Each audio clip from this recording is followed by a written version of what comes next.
Hello, welcome to my YouTube channel Radha's kitchen. ఈరోజు మనం summer special thali చేసుకుందాం. దానికి మనం కుక్కర్ తీసుకొని అందులో రైస్ వేసి రైస్ వండుకుందాం. ఫస్ట్ మామిడికాయ పులిహోర చేసుకోవడానికి బియ్యాన్ని ఒక కప్పు బియ్యం తీసుకొని వాటికి 2 కప్పులు నీళ్ళు పోసి మంచిగా కడుక్కొని ఒక 2 కప్పులు నీళ్ళు పోసి ఒక విజిల్ వచ్చేంత వరకు ఉడికించుకోవాలి.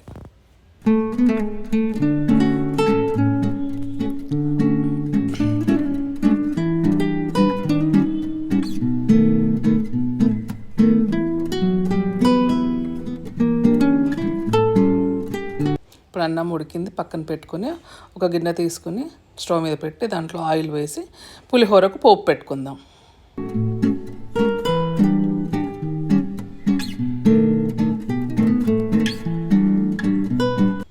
ఆయిల్ వేడైనాక అందులో ఆవాలు జీలకర్ర వేసి కొంచెం చిటపట్లు ఆడేదాకా వేగించుకుందాం.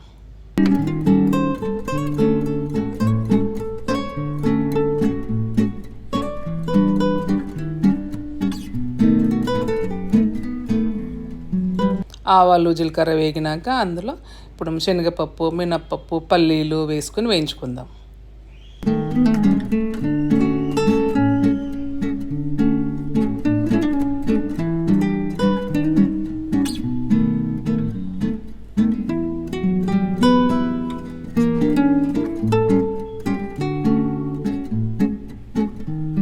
ఇప్పుడు ఈ పప్పులు శనగపప్పు మినపప్పు పల్లీలు వేగినాక ఇప్పుడు అందులో పచ్చిమిరపకాయలు ఎండుమిరపకాయలు కరివేపాకు వేసుకుని ఫ్రై చేసుకుందాం.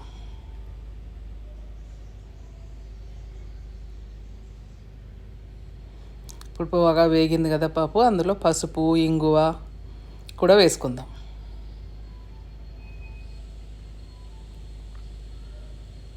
ఇప్పుడు ఇవన్నీ మంచిగా వేగినాక మనం తురుము పెట్టుకున్న మామిడికాయ తురుము వేసుకుందాం.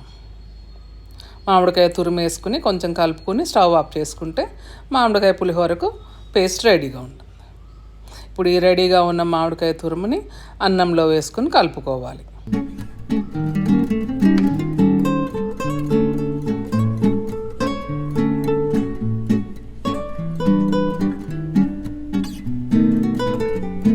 చూడండి, ఇలా అన్నం వేసుకొని కలుపుకోవాలి. అంతే, టేస్టీ మామిడికాయ పులిహోర రెడీ. మనం దాంట్లో కొంచెం కొత్తిమీర కూడా మిగతా పులిహోరలకు బాగుండదు కానీ మామిడికాయ పులిహోరకు కొత్తిమీర వేసుకుంటే చాలా బాగుంటుంది. అందులో ఉప్పు అన్నీ వేసుకొని కలుపుకుంటే టేస్టీ పులిహోర రెడీ. చూసుకోవాలి, ఉప్పు సరిపోకపోతే కొంచెం వేసుకొని కలుపుకుంటే బాగుంటుంది.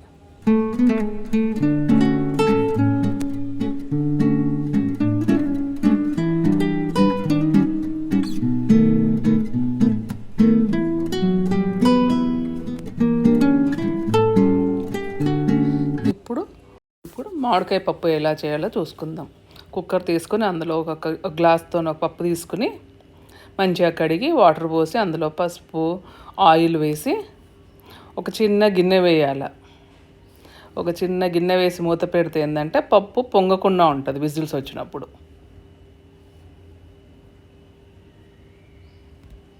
విజిల్ పెట్టి స్టవ్ మీద పెట్టేసి ఒక 3 విజిల్ రానిచ్చేసి స్టవ్ ఆపేసేయాలి. చూడండి, పప్పు అనేది పొంగకుండా కుక్కర్ ఎలా ఉందో నీట్గా మన స్టవ్ కూడా పాడవకుండా ఉంటుంది. ఎక్స్ట్రా నీళ్ళు ఏమైనా ఉంటే ఆ గిన్నెలోకి వచ్చేస్తాయి అన్నట్టు. ఇప్పుడు పోపు వేసుకుందాం. స్టవ్ మీద ఒక గిన్నె పెట్టేసి అందులో ఆయిల్ వేసి ఆయిల్ కొంచెం వేడెక్కినాక ఆవాలు జీలకర్ర ఎర్రమిరపకాయలు ఎల్లుల్లిపాయలు అన్నీ వేసి పోపు వేసుకోవాలి. ఎల్లిగడ్డ కచ్చపచ్చగా దంచి వేసుకోవాలి, లేకపోతే పైనకు బేలుతుంది.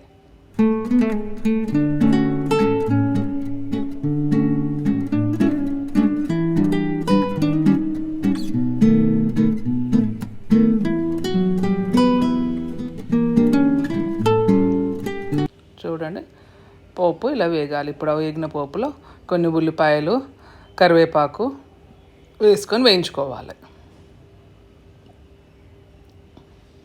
ఇప్పుడు అందులో కొంచెం మామిడికాయ తురుము వేసుకోవాలి.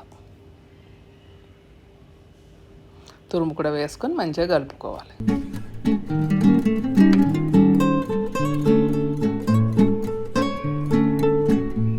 చూడండి ఇలా వేగాలి పోపు. ఇప్పుడు అందులో మనం ఉడకబెట్టుకున్న కందిపప్పు ఉంది కదా, అది వేసుకోవాలి.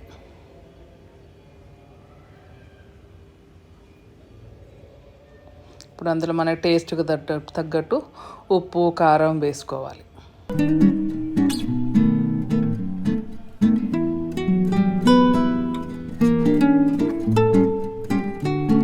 ఉప్పు కారం వేసుకొని కలిపేసి మూత పెట్టేసి ఒక 2 నిమిషాలు ఉడకనిచ్చేస్తే దించే ముందు కొత్తిమీర వేసుకొని దించేసుకుంటే అంతే, టేస్టీ మామిడికాయ పప్పు రెడీ.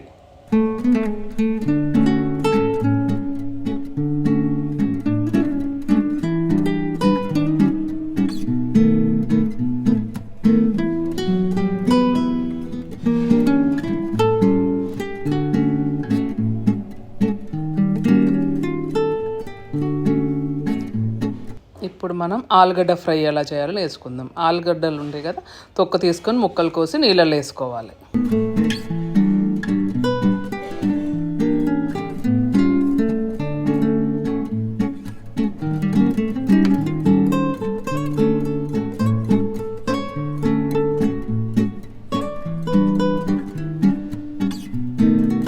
ఇప్పుడు స్టవ్ మీద ఒక గిన్నె పెట్టి కాస్ట్ ఐరన్ ప్యాన్ పెట్టాను నేను. మందపాటిది ఏదైనా ఒక గిన్నె పెట్టుకుని ఆయిల్ వేసుకోవాలి. ఆయిల్ వేడైనాక ఆవాలు, జీలకర్ర, శనగపప్పు, మినపప్పు వేసుకొని వేయించుకోవాలి. అడుగు మందం గిన్నె ఉందంటే మాడకుండా ఫ్రై మంచిగా వస్తుంది. ఇప్పుడు ఇవి వేగినాక అందులోనే కొంచెం వెల్లుల్లిపాయలు, ఎర్రమిరపకాయలు వేసుకొని వేయించుకోవాలి.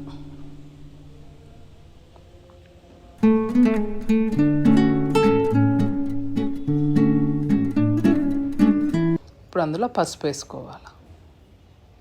పసుపు వేసుకొని కొంచెం వేపుకున్నాక మనం ఆలుగడ్డ ముక్కలు కూడా వేసుకోవాలి. కోసి పెట్టుకున్న ఆలుగడ్డ ముక్కలు ఉన్నాయి కదా, అవి వేసుకోవాలి.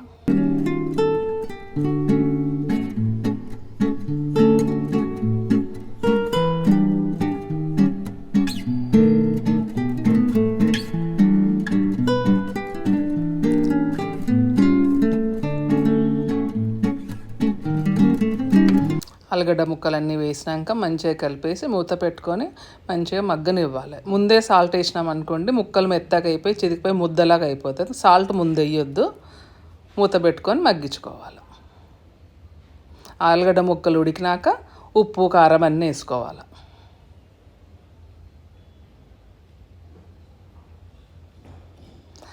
మధ్యలో తీసి కలుపుతుండాలి, లేకపోతే కింద అడుగు మాడుతుంది. మాడకుండా మధ్యలో కలుపుతూ ఉండాలి. మనం మందపాటి గిన్నె ఉంది కాబట్టి అడుగేం మాడదు, ఎక్కువ ముక్క చితికిపోదు, ఫ్రై చాలా బాగా వస్తుంది. ఇప్పుడు చూడండి ఉడికినాయి కదా, ఉడికినాక ఇప్పుడు అందులో ఉప్పు కారం అన్నీ వేసుకోవాలి. ధనియాల పొడి అన్నీ వేసుకొని కలుపుకోవాలి.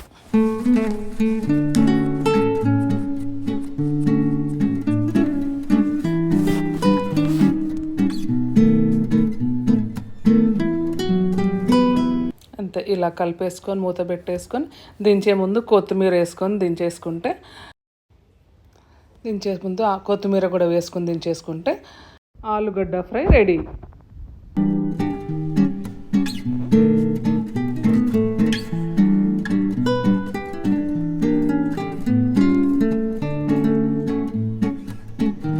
ఇప్పుడు మనం మామిడికాయ కొబ్బరికాయ పచ్చడి చేయడం, రోటి పచ్చడి చేయడం నేర్చుకుందాం. ఒక ప్యాన్ పెట్టేసి అందులో ఆయిల్ వేసి పచ్చిమిరపకాయలు వేసుకోవాలి. పచ్చిమిరపకాయలు వేసుకొని వేగినాక అందులోనే వెల్లుల్లిపాయలు కూడా వేసుకోవాలి.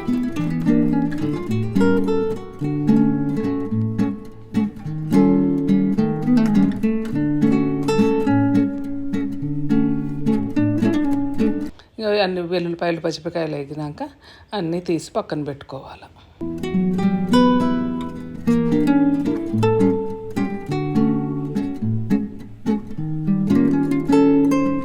ఇప్పుడు పచ్చి కొబ్బరి, వెల్లుల్లిపాయలు, మనం వేయించుకున్న పచ్చిమిరపకాయలు, వెల్లుల్లిపాయలు, అలాగే జీలకర్ర,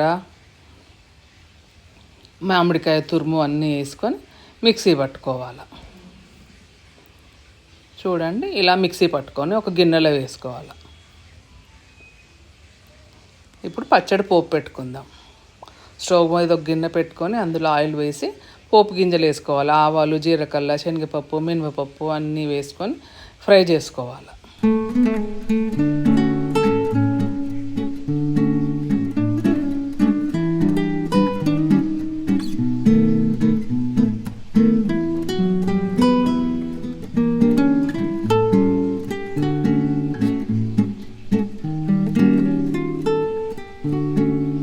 ఇలా పోపు గింజలన్నీ ఇట్లా వేగినాక ఇందులో ఎర్రమిరపకాయలు, కరివేపాకు, ఇంగువ వేసి పోపు బాగా వేగినవ్వాలి.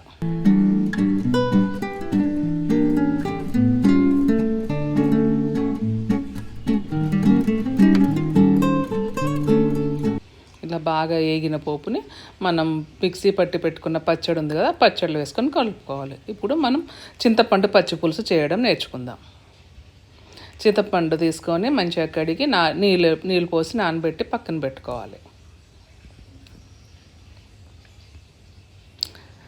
నానబెట్టేటప్పుడే మనకు కావాల్సిన స్వీటుకి సరిపోయిన బెల్లం కూడా వేసుకొని ఆ చింతపండులోనే వేసుకొని నానబెట్టుకోవాలి. ఇప్పుడు చింతపండు బాగా నానింది, మనం మంచిగా పిసికి రసం తీసి పక్కన పెట్టుకోవాలి.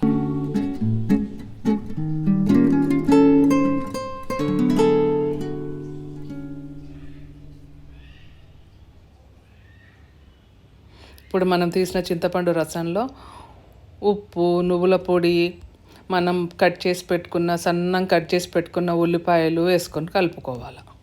అవి కొంచెం బాగా పిసకాలి. పిసికితే ఉల్లిపాయల్లోనే ఉందంటే రసం కూడా మంచిగా పచ్చిపులుసులోకి ఇంకుతుంది. ఇప్పుడు పచ్చిపులుసు పోపు పెట్టుకుందాం. ఒక గిన్నె పెట్టి స్టవ్ మీద దాంట్లో ఆయిల్ వేసేసి ఆవాలు, జీలకర్ర వేయాలి. ఆవాలు, జీలకర్ర వేగినాక ఎర్రమిరపకాయలు, కరివేపాకు, ఇంగువ వేసుకొని పోపు బాగా వేగనివ్వాలి.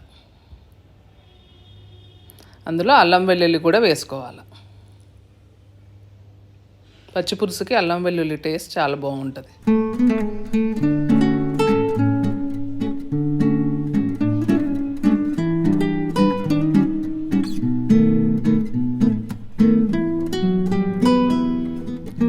దించే ముందు పోపులో కొత్తిమీర వేసుకొని దించేసుకొని పచ్చి పులుసులో వేసుకొని కలుపుకుంటే టేస్టీ పచ్చి పులుసు రెడీ.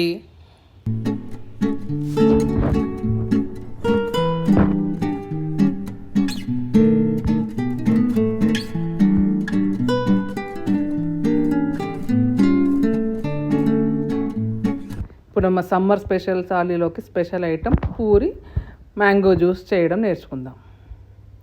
మనం గోధుమ పిండి తీసుకొని అందులో కొంచెం వాటర్ వేసుకొని పూరీ పిండి కొంచెం గట్టిగా కలుపుకోవాలి. చపాతీ పిండి కొంచెం మెత్తగా కలుపుకోవాలి. పూరీకి కొంచెం గట్టిగా కలుపుకోవాలి. మెత్తగా కలిపితే ఏంటంటే ఆయిల్ బాగా పీల్చుకుంటుంది. ఇలా గట్టిగా కలిపి ఒక 5 నిమిషాలు నాననివ్వాలి పక్కన పెట్టేసి.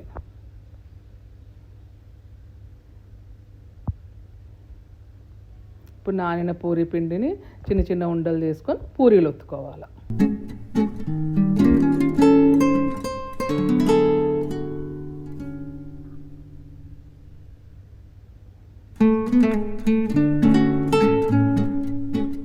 ఇప్పుడు స్టవ్ మీద కడాయి పెట్టి ఆయిల్ పెట్టి నూనె వేడెక్కినాక పూరీలు 2 వైపులా మంచిగా కాల్చుకోవాలి.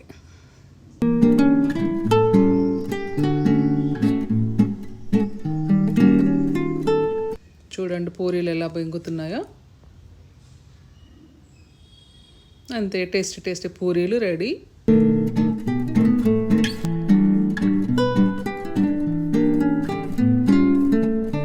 ఇప్పుడు మామిడి పండ్ల పానకం చేసుకుందాం. మనం చెరుకు రసాలు, మన ఇష్టం ఏ రసాలన్నా, చిన్న రసాలు, చెరుకు రసాలు, దశెరువులు ఏవైనా సరే మామిడి పండ్లు తీసుకొని 1 గంట సేపు నీళ్ళలో నానబెట్టి ఇలా పిసుక్కొని రసం తీసుకోవాలి.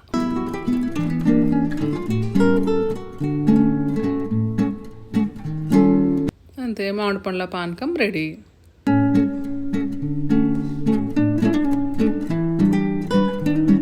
చూడండి ఇలా తాలి అసెంబుల్ చేసుకోవాలి. అంతే, టేస్టీ సమ్మర్ తాలి రెడీ. నా వీడియో కనుక మీకు నచ్చితే please like, share and subscribe. Thank you.